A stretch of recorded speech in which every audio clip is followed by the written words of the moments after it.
to American land, Indian people pass through unimaginable dark moments and still being struggling several harm effects of violence applied to them by white supremacy for centuries. Native Americans were the consequences of inequality.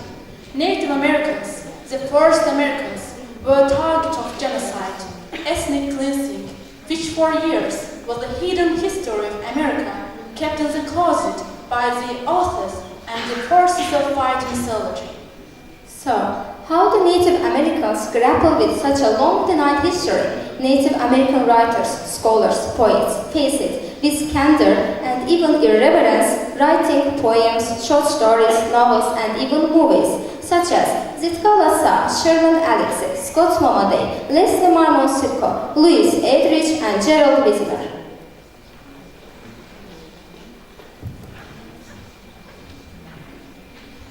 From the first time Western people started to colonize the lands of America, Indian people were always a great problem for Westerners. And later on the USA policy and throughout the history, there were three proposed solutions to the Indian problem.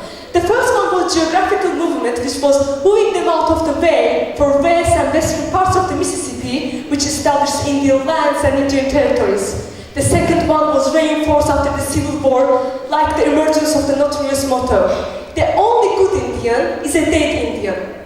As the second solution didn't lead to full success, since USA military wouldn't be able to kill all natives, so there was the third solution, and the third solution was education. Its primacy to construct boarding school and to make possible the second notorious motto, killing the Indian but saving all the man. The boarding school experience for the Indian children began in 1860 when the Bureau of Indian Affairs established the first Indian boarding school on the Yakima Indian Reservation in the state of Washington.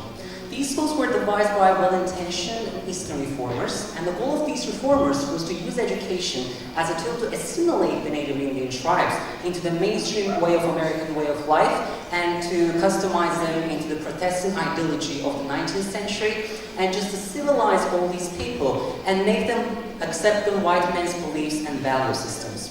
Now you will see the sad video of a Native American man and his heart bleeding, and he says, "Our hearts don't speak English and don't understand English either."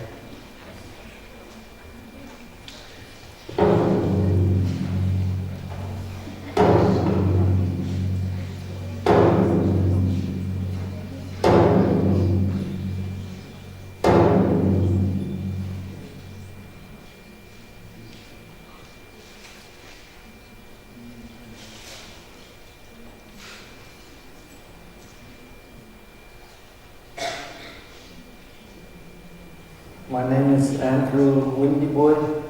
I'm a Chippewa Cree. I did 2 boarding schools, one in Wapton Indian School in Wapton, North Dakota, and the other one is Flandreau Indian School in Flandreau, South Dakota. Mid-60s to early 70s, took me to the boarding school where I wasn't allowed to talk my native tongue or practice my native ways. Numerous times they put on this big old white, big huge white comb, put on there to dance. I didn't know what it meant. I didn't know English.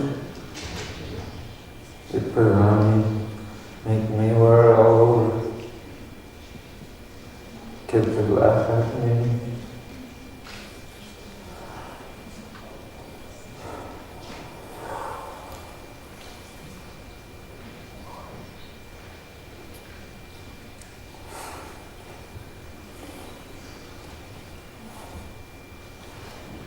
It took me away from all of that, and because what we do when we talk to our spirits, they don't understand English.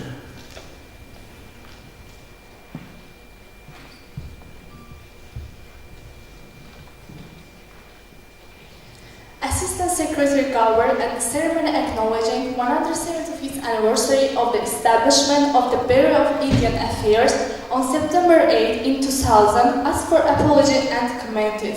This agency forbade the speaking of Indian languages, prohibited the conduct of traditional religions, outlawed the traditional government, and made Indian people ashamed of who they were. First of all, the Bureau of Indian Affairs committed these acts against the children, entrusted to its boarding schools, brutalizing them emotionally, psychologically, spiritually, and he commented. So today, I stand before you as the leader of an institution that in the past has committed acts so terrible that they infect, diminish, and destroy the lives of Indian people, decades later, generations later. These things occurred despite the efforts of many good people with good hearts who sought to prevent them. These wrongs must be acknowledged if the healing is to begin, and the intergenerational of these misdeeds continues to harm the native people. The trauma of shame, fear, and anger has passed from one generation to the next and manifests itself in rapid alcoholism, drug abuse, and domestic violence that plague the Indian country. Many of our people live lives of unrelenting tragedy as Indian families suffer the ruin of lives by alcoholism, suicide, made of shame and despair, and the violent deaths at the hands of one another. So many of the maladies suffered today in the country result from the failures of this agency. Poverty, ignorance, and disease have been the products of this agency's work. And our children again made a survey in our blood bucket. And now you watch how American citizens giving her attitude toward Native Americans and about their modern circumstances in the United States of America.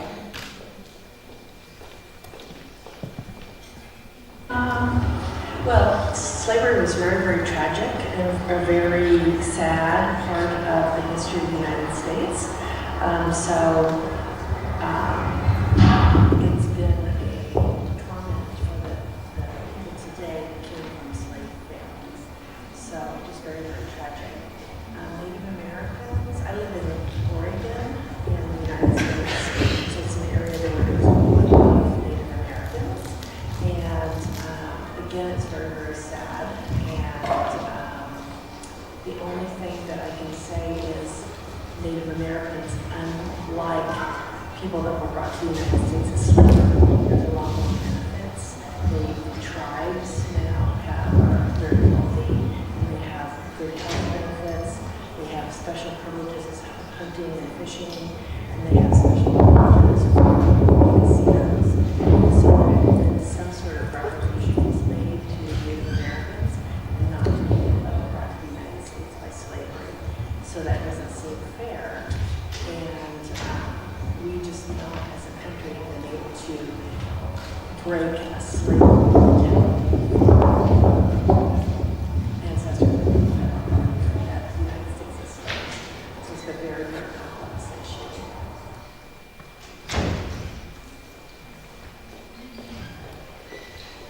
Born on a Native American reservation, has voted one of all-time favorite writers, Sherman Alexie, has been navigating the cultural boundaries of American culture in lauded short stories, novels, poetry, screenplays, and even stand-up comedy for over 2 decades. Now you are going to watch a small script from his interview.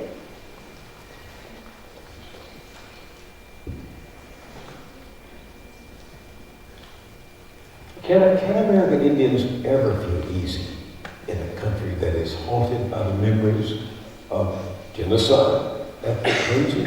I think for that process to begin, the United States would have to officially apologize. I mean, there's that Holocaust Museum in the United States, which I think there should be. Right in downtown Washington. But there should also be a Native American Holocaust Museum. Why isn't there? This country is not good at admitting to its sins. Have you ever heard an apology for what happened? From white liberals.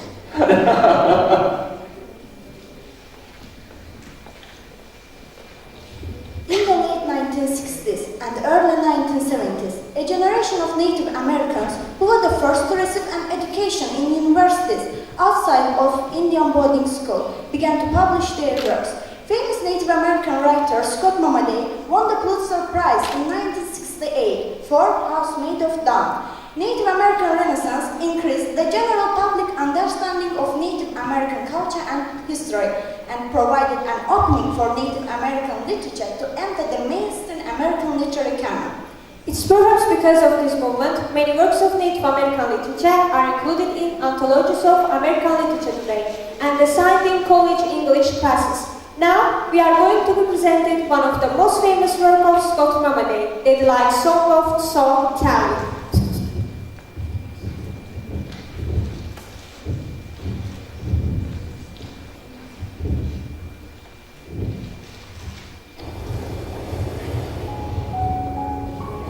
I am a pheasant on the bright sky.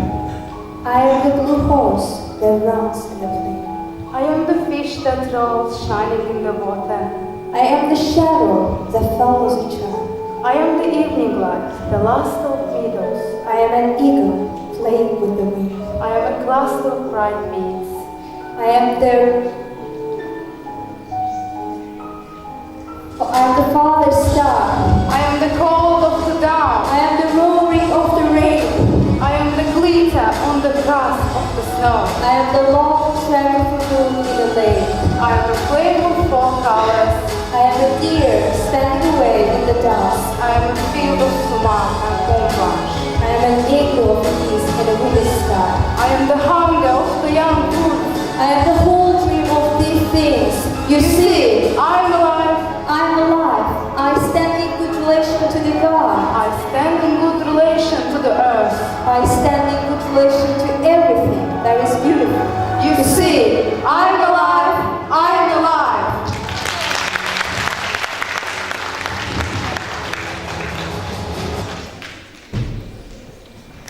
Dear guests, at the beginning of our presentation, we have promised you the salvation to all these crucial matters, including the international wars and conflicts among the nations of the world. If you stay tuned with us as attentively as possible, you might have noticed the final statement signs to our final statement solution. The present heroes of the Native American culture and Afro-American literature create literary works which challenging only for beauty, peace, love. The agony they had suffered hadn't broken their soul, hadn't diminished their hope for peace, justice, love, humanity. Dear guests, now you will watch the video in which one of the genesis of the Afro-American literature, Maya Angelou, is reciting her beautiful poem, Still I Rise. You may write me down in history with your bitter, twisted lies. You may trod me in the very dirt, but still like dust, I rise. Does my sassiness upset you? Why are you beset with gloom? Just because I walk as if I have oil wells pumping in my living room. Just like suns and like moons, with the certainty of times, just like hope springing out, still I rise. Did you want to see me broken? Bowed head and lowered eyes, shoulders falling down on teardrops, weakened by my soulful cries. Does my sassiness upset you? Don't take it so hard just because I laugh. As if I have gold mines digging in my own backyard. You can shoot me with your words, you can cut me with your lies, you can kill me with your hatefulness, but just like life, I rise. Does my sexiness offend you? Oh. Does it come as a surprise that I dance? As if I have diamonds at the meeting of my thighs. Out of the huts of history's shame I rise. Up from a past rooted in pain I rise. A black ocean leaping and wide, welling and swelling, I bear in the tide. Leaving behind nights of terror and fear, I rise. Into a daybreak miraculously clear, I rise. Bringing the gifts that my ancestors gave. I am the hope and the dream of the slave. And so, naturally,